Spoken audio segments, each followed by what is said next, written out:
Assalamualaikum warahmatullahi wabarakatuh. Kami dari kelompok 8, di sini kami akan membahas strategi pembelajaran berdasarkan teori behavioristik. Perkenalkan, nama saya Arif Anissa dengan NIM 22231104, dengan rekan saya Atifah Fadila Juiza dengan NIM 22231105. Di sini ada 5 topik pembahasan. Yang pertama itu definisi dan tujuan behavioristik. Yang kedua prinsip behavioristik. Yang ketiga kelebihan dan kekurangan behavioristik. Yang keempat aliran teori behavioristik. Dan yang kelima itu penerapan teori belajar behavioristik. Materi pertama itu akan dipaparkan oleh Atifah. Kepada Atifah dipersilahkan. Baik, materi pertama yaitu definisi dari teori behavioristik ini. Teori belajar behavioristik merupakan sebuah teori yang dicetuskan oleh Gengi dan Berliner tentang perubahan tingkah laku sebagai hasil dari pengalaman.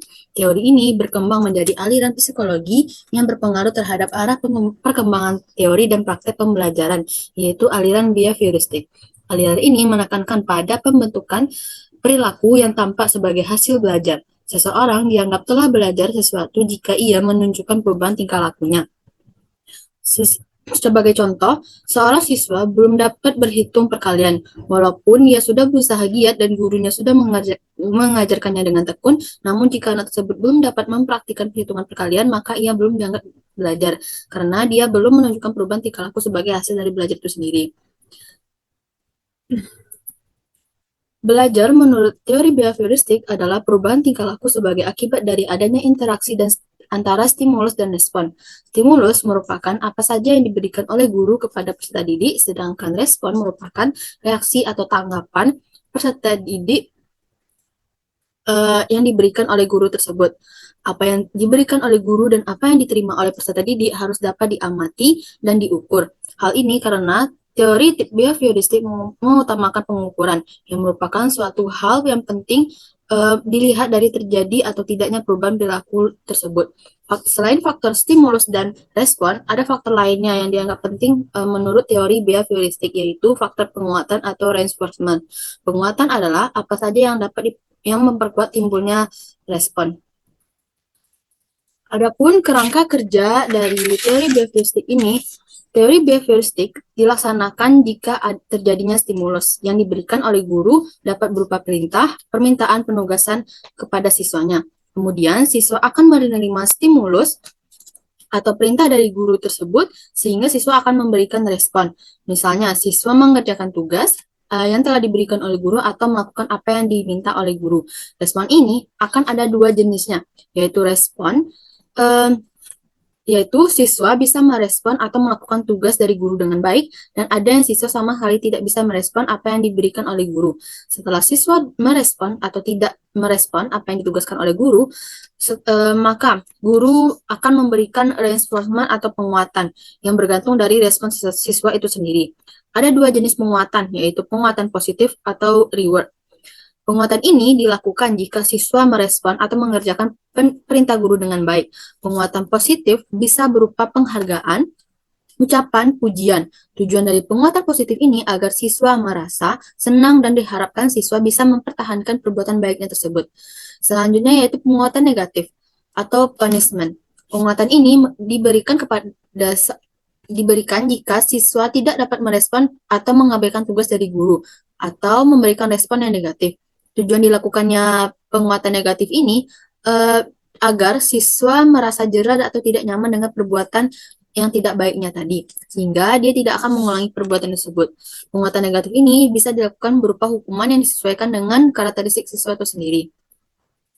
Walaupun tujuan dari teori belajar behavioristik yaitu tujuan pembelajaran dalam teori behavioristik ditekankan pada penambahan pengetahuan, pembentukan perilaku sebagai hasil belajar yang tampak diperoleh dengan penataan kondisi yang ketat, dan penguatan. Perilaku manusia dipengaruhi oleh stimulus yang ada di lingkungannya. Teori belajar behavioristik dikembangkan dengan tujuan-tujuan tertentu yang berkaitan erat dengan pendekatan praktis dalam pendidikan dan psikologi. Adapun beberapa tujuan utama dari teori behavioristik ini, yang pertama memahami hubungan stimulus dan respon, membangun perilaku yang diinginkan, mengukur proses pembelajaran, menawarkan pendekatan yang terstruktur. Adapun prinsip dari teori behavioristik ini, yang pertama, proses belajar dapat terjadi dengan baik bila peserta didik ikut terlibat aktif di dalamnya. Yang kedua, materi pelajaran disusun dalam urutan yang logis agar peserta didik mudah mempelajarinya dan dapat memberikan respon tertentu. Yang ketiga, tiap-tiap respon harus diberi umpat balik secara langsung agar peserta didik dapat mengetahui apakah respon yang diberikannya telah benar. Dan yang keempat, setiap kali peserta didik memberikan respon yang benar, perlu diberikan penguatan atau reinforcement. Teori behavioristik memiliki kelebihan. Yang pertama, pendidik tidak hanya memberikan ceramah, namun melalui instruksi singkat yang diikuti dengan beberapa contoh, baik yang dilakukan sendiri maupun stimulasi. Inti dari teori ini yaitu contoh perilaku yang bisa dilihat dan diperhatikan oleh peserta didik. Jadi, pendidik hanya memberikan contoh dalam pembelajarannya. Dengan demikian, peserta didik akan lebih paham. Yang kedua, bahan pembelajaran disusun secara hierarki dari yang sederhana sampai yang kompleks. Ini dilakukan sedemikian rupa sehingga peserta didik mampu belajar secara bertahap dan penyerapan belajarnya dari mudah yang ke sulit. Yang ketiga, tujuan pembelajaran dibagi dalam bagian-bagian yang kecil dan ditandai dengan pencapaian suatu keterampilan atau perilaku tertentu. Yang keempat, pengulangan dan latihan digunakan sebagai upaya perilaku yang diinginkan dapat menjadi kebiasaan. Selain memiliki kelebihan, teori behavioristik ini juga memiliki kekurangan.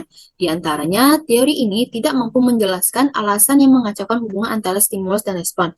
Yang kedua, murid dipandang pasif, terlalu termotivasi dari luar, dan sangat dipengaruhi atau bergantung oleh penguatan yang diberikan oleh guru. Yang ketiga, tidak mampu menjelaskan situasi belajar yang kompleks, sebab banyak variabel atau hal-hal yang berkaitan dengan pendidikan atau belajar yang tidak dapat diubah menjadi hubungan stimulus dan respon saja. Dan yang terakhir, teori behavioristik ini bersifat mekanistik dan hanya berorientasi pada hasil yang diamati dan diukur. Ada beberapa aliran teori behavioristik menurut para ahli. Yang pertama yaitu menurut Pavlov. Pavlov ini mengemukakan klasik conditioning atau pengkondisian klasik. Pavlov yaitu sebuah prosedur penciptaan refleks baru dengan cara mendatangkan stimulus sebelum terjadinya refleks tersebut. Pengkondisian klasik ini ditemukan melalui percobaannya pada anjing, di mana perangsang asli dan netral dipasangkan dengan stimulus bersyarat secara berulang-ulang, sehingga memunculkan reaksi yang diinginkan. Setelah Pavlov mencoba percobaan tersebut, maka didapatkan urutan kejadian. Yang pertama yaitu US, Unconditioned Stimulus, artinya stimulus asli atau netral, atau disebut juga dengan stimulus tak bersyarat, yaitu stimulus yang langsung menimbulkan respon. Misalnya pada daging yang dapat merespon anjing untuk mengeluarkan air liurnya. Yang B, UR atau Unconditioned Response, artinya perilaku responden atau respon yang tak bersyarat, di mana respon yang muncul karena dihadirkannya unconditioned stimulus atau stimulus tak bersyarat. Misalnya pada anjing akan mengeluarkan air liurnya karena anjing melihat daging. Yang ketiga yaitu CS, conditioning stimulus, atau artinya stimulus bersyarat, yaitu stimulus yang tidak dapat langsung menimbulkan respon. Di mana agar dapat menimbulkan respon perlu dipasangkan dengan US tadi secara terus-menerus dan berulang-ulang agar menimbulkan respon. Misalnya bunyi bel akan menyebabkan anjing mengeluarkan air liur jika terus dipasangkan dengan daging. Dan yang terakhir yaitu CR, conditioning response, artinya respon bersyarat, yaitu respon yang muncul dengan hadirnya CS tadi. Misalnya air liur anjing keluar karena anjing mendengar bel. Selanjutnya, paradigma pengkondisian klasik ini menjadi paradigma bermacam-macam pembentukan tingkah laku dari satu rangkaian ke rangkaian yang lainnya. Pengkondisian klasik ini berhubungan pula dengan susunan syaraf tak sadar serta otot-ototnya. Dengan demikian, emosional merupakan sesuatu yang terbentuk melalui pengkondisian klasik. Teori belajar pengkondisian klasik ini merujuk pada sejumlah prosedur pelatihan karena suatu stimulus dan rangsangan muncul untuk menggantikan stimulus lainnya yang mengembangkan suatu respon. Misalnya dalam pembelajaran, seorang guru menerangkan tentang macam-macam warna pelangi yang ada, yaitu Magiku Hibiniu. Dijelaskan secara berulang-ulang oleh guru, maka ketika seorang murid melihat pelangi di langit, mereka akan ingat warna-warna pelangi yang disebutkan oleh guru tersebut. Sekian penjelasan materi yang dapat saya sampaikan. Saya kembalikan kepada moderator. Baiklah, terima kasih kepada Atifah. Materi selanjutnya itu akan dipaparkan oleh saya sendiri. Yang kedua itu menurut Edwin Guthrie tahun 1886 sampai 1959. Asas belajar Guthrie yang utama adalah contiguity, dapat diartikan sebagai rangkaian peristiwa, hal-hal atau benda-benda yang terus saling berkait antara satu dengan yang lainnya. Guthrie menggunakan variabel hubungan stimulus dan respon untuk menjelaskan terjadinya proses belajar. Hubungan antara stimulus dan respon bersifat sementara. Oleh karena itu, dalam kegiatan belajar, peserta didik perlu sesering mungkin diberi stimulus agar hubungan stimulus dan respon bersifat lebih kuat dan menetap. Misalnya, seorang murid yang dikasih PR, di antara banyak murid itu ada yang ngerjain PR karena emang suka sama pelajarannya. Kemudian ada juga yang mengerjakan PR karena terpaksa, karena takut dihukum oleh gurunya. Jadi, karena adanya faktor psikologi, perilaku yang tadi itu bisa dikontrol. Next.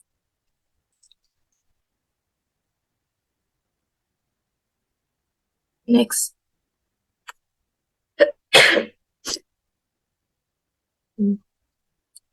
Kemudian, Guthrie juga percaya bahwa hukuman atau punishment memegang peranan penting dalam proses belajar.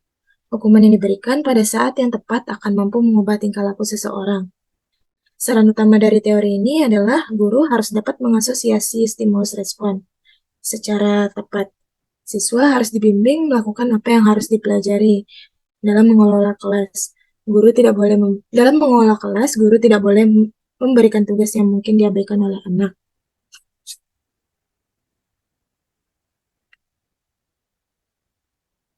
Yang ketiga itu menurut John Watson tahun 1878 sampai 1958. Menurut Watson dan para ahli lainnya meyakini bahwa tingkah laku manusia merupakan hasil dari pembawaan genetis dan pengaruh lingkungan atau situasional. Tingkah laku dikendalikan oleh kekuatan-kekuatan yang tidak rasional. Hal ini didasari dari hasil pengaruh lingkungan untuk dan memanipulasi tingkah laku. Misalnya, ada seorang murid belajar mengerjakan soal matematika sendiri, tapi hasilnya salah terus dan murid berusaha mencoba sampai jawabannya benar. Dan disitulah murid tersebut belajar dari kegagalan dan dengan selalu mencoba. Next. Kemudian Watson menetapkan dasar konsep utama dari aliran behaviorisme. Yang pertama, psikologi adalah cabang eksperimental dari natural science. Yang kedua, sejauh ini psikologi gagal dalam usahanya membuktikan jati diri sebagai natural science. Salah satu halangannya adalah keputusan untuk menjadikan bidang kesadaran sebagai proyek psikologi. Dan yang ketiga, objek studi psikologi yang sebenarnya adalah perilaku nyata. Next. Selanjutnya itu menurut Tom Dicke pada tahun 1874 sampai 1949. Teori Tom Dicke ini disebut pula dengan teori koneksionisme. Menurut Tom Dicke, belajar merupakan peristiwa terbentuknya asosiasi-asosiasi antara peristiwa-peristiwa yang disebut stimulus atau dilambangkan dengan S, dengan respon yang dilambangkan dengan R. Bentuk paling dasar dari belajar adalah trial and error learning atau selecting and connecting learning dan berlangsung menurut hukum-hukum tertentu. Karena itu, teori belajar yang dikemukakan oleh Tom Dicke ini sering disebut dengan teori belajar koneksionisme atau teori asosiasi. Kemudian, Tom Dicke mengemukakan bahwa terjadinya asosiasi antara stimulus dan respon ini mengikuti hukum-hukum berikut. Yang pertama, hukum kesiapan atau law of readiness. Hukum kesiapan itu, semakin siap suatu organisme memperoleh suatu perubahan tingkah laku, maka pelaksanaan tingkah lakunya akan menimbulkan kepuasan individu, sehingga asosiasi cenderung diperkuat. Yang kedua, hukum latihan atau law of exercise. Hukum latihan itu semakin sering suatu tingkah laku dilatih atau digunakan, maka asosiasi tersebut akan semakin kuat. Dan terakhir itu hukum akibat atau law of effect. Hukum akibat itu hubungan stimulus respon cenderung diperkuat bila akibatnya menyenangkan dan cenderung diperlemah jika akibatnya tidak memuaskan. Yang kelima itu menurut Clark L. Hull pada tahun 1884 sampai 1952. Clarke juga menggunakan variabel hubungan antara stimulus dan respon untuk menjelaskan pengertian belajar. Hull mengatakan kebutuhan biologis atau drive dan pemuasan kebutuhan biologis atau drive reduction adalah penting dan menempati posisi sentral dalam seluruh kegiatan manusia. Sehingga stimulus dalam belajar pun hampir selalu dikaitkan dengan kebutuhan biologis, walaupun respon yang akan muncul mungkin dapat berwujud macam-macam. Next. Kemudian prinsip-prinsip utama dari Hull. Yang pertama yaitu reinforcement. Reinforcement adalah faktor penting dalam belajar yang harus ada. Namun, fungsi reinforcement bagi Hull lebih sebagai drive reduction daripada satisfied factor. Yang kedua, dalam mempelajari hubungan SR yang diperlukan itu yang perlu dikaji adalah peranan dari intervening variable atau yang juga dikenal sebagai unsur organisme. Faktor O adalah kondisi internal dan sesuatu yang disimpulkan atau inferred. Efeknya dapat dilihat dari pada faktor E yang berupa output. Karena pandangan ini Hull dikritik karena bukan behaviorisme sejati. Kemudian yang ketiga itu proses belajar baru terjadi setelah keseimbangan biologis terjadi. Dan yang terakhir itu hipotetiko-deduktif teori. Hipotetiko-deduktif teori adalah teori belajar yang dikembangkan Hull dengan menggunakan metode deduktif. Hull percaya bahwa pengembangan ilmu psikologi harus didasarkan pada teori dan tidak semata-mata berdasarkan fenomena individual atau induktif. Next. Selanjutnya itu penerapan teori belajar behavioristik dalam pembelajaran. Langkah-langkah penerapan teori belajar behavioristik yaitu yang pertama menentukan tujuan dan indikator pembelajaran. Misalnya, tujuan pembelajaran yang ditentukan adalah peserta didik dapat menjelaskan proses fotosintesis dan identifikasi faktor-faktor yang mempengaruhi proses ini. Kemudian yang kedua yaitu menganalisis lingkungan belajar dan mengidentifikasi hingga itu menentukan materi pembelajaran.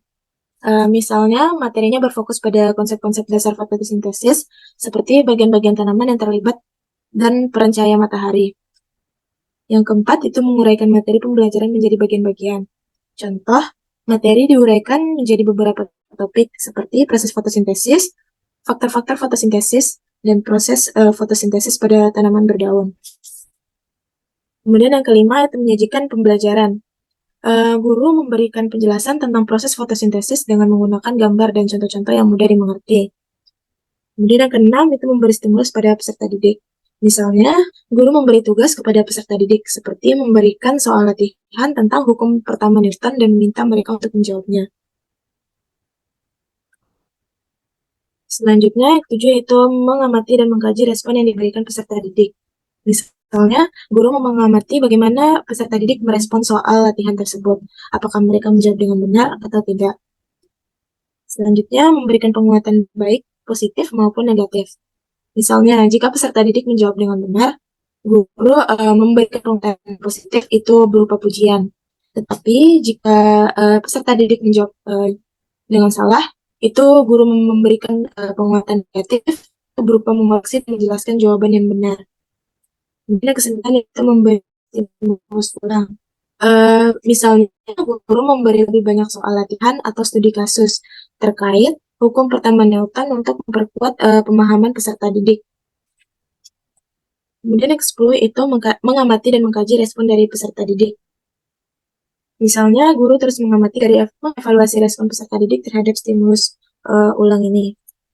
Selanjutnya, yang ke-11 itu memberi penguatan. Misalnya, penguatan positif diberikan lagi jika peserta didik menunjukkan pemahaman yang baik setelah stimulus ulang. Dan yang terakhir itu mengevaluasi hasil belajar peserta didik. Contohnya, guru menguji pemahaman peserta didik dengan tes atau tugas akhir. Kemudian hasilnya digunakan untuk menilai apakah tujuan pembelajaran tersebut telah tercapai atau belum. Next. Selanjutnya itu model pembelajaran yang berlandaskan teori behavioristik. Yang pertama itu model pembelajaran problem based on instruction. Model pembelajaran ini adalah suatu model pembelajaran yang melibatkan siswa untuk memecahkan suatu masalah melalui tahap-tahap metode ilmiah, sehingga siswa dapat mempelajari pengetahuan yang berhubungan dengan masalah tersebut, dan sekaligus memiliki keterampilan untuk memecahkan masalah. Problem-based instruction merupakan salah satu dari berbagai model pembelajaran yang dapat digunakan guru dalam mengaktifkan siswa dalam belajar. Guru berkewajiban menggiring siswa untuk melakukan kegiatan. Guru sebagai penyaji masalah, memberikan instruksi-instruksi, membimbing diskusi, memberikan dorongan dan dukungan yang dapat meningkatkan pertumbuhan inquiry. Kemudian guru diharapkan dapat memberikan kemudahan belajar melalui penciptaan iklim yang kondusif dengan menggunakan fasilitas media dan materi pembelajaran yang bervariasi. Pelaksanaan problem-based instruction didukung dengan beberapa metode mengajar. Di antaranya yang pertama itu metode ceramah, kemudian tanya jawab, kemudian diskusi, kemudian penemuan, dan yang terakhir itu pemecahan masalah. Belajar berdasarkan masalah adalah interaksi antara stimulus dan respons. Hubungan antara dua arah, yaitu belajar dan lingkungan. Lingkungan memberikan masukan kepada siswa berupa bantuan dan masalah, sedangkan sistem saraf otak berfungsi menafsirkan bantuan itu secara efektif, sehingga masalah yang dihadapi dapat diselidiki, dinilai, dianalisis, serta dicari pemecahannya dengan baik. Pengalaman siswa yang diperoleh dari lingkungan akan dijadikan bahan dan materi guna dijadikan pedoman dan tujuan belajarnya. Pembelajaran berbasis masalah atau problem-based instruction itu merupakan salah satu model pembelajaran inovatif yang dapat memberikan kondisi belajar aktif kepada siswa. Kemudian yang kedua itu model pembelajaran drill and practice. Model pembelajaran drill and practice ini adalah suatu cara mengajar di mana siswa melaksanakan kegiatan-kegiatan latihan agar siswa memiliki keterampilan atau ketangkasan yang lebih tinggi dari apa yang dipelajari. Model drill and practice ini lebih dikaitkan dengan upaya meningkatkan kemampuan untuk cepat ingat dan kegiatan-kegiatan yang bersifat lisan yang memerlukan hafalan. Model ini melibatkan latihan yang berulang-ulang dari konsep atau keterampilan tertentu dengan mengumpan balik positif atau negatif sebagai penguatan. Siswa akan terus berlatih sampai mereka mencapai respon yang benar secara konsisten. Dan yang terakhir itu model pembelajaran group investigation. Model pembelajaran group investigation ini merupakan model pembelajaran yang dilakukan dengan pengaturan siswa bekerja dalam kelompok kecil menggunakan pertanyaan kooperatif, diskusi kelompok, serta perencanaan dan proyek kooperatif. Dalam teori behavioristik ini, pembelajaran lebih cenderung dipandang sebagai hasil dari respons terhadap rangsangan eksternal. Sementara dalam grup investigation, siswa berperan aktif dalam mencari, menyelidiki, dan memahami informasi yang lebih sesuai dengan pendekatan konstruktivis. Selain itu, dalam model group investigation, guru berperan sebagai fasilitator yang memberikan bimbingan dan dukungan kepada siswa selama proses investigasi. Meskipun demikian, aspek-aspek behavioristik seperti penguatan positif dalam bentuk umpan balik positif dari guru atau kelompok, serta penggunaan pengulangan dan latihan, masih dapat ditemukan dalam beberapa tahap proses group investigation. Baiklah, cukup sekian pemaparan materi dari kelompok 8. Apabila ada kesalahan pengucapan dan kekurangan materi, mohon dimaafkan karena kami masih dalam proses belajar. Sekian dari kami. Assalamualaikum warahmatullahi wabarakatuh.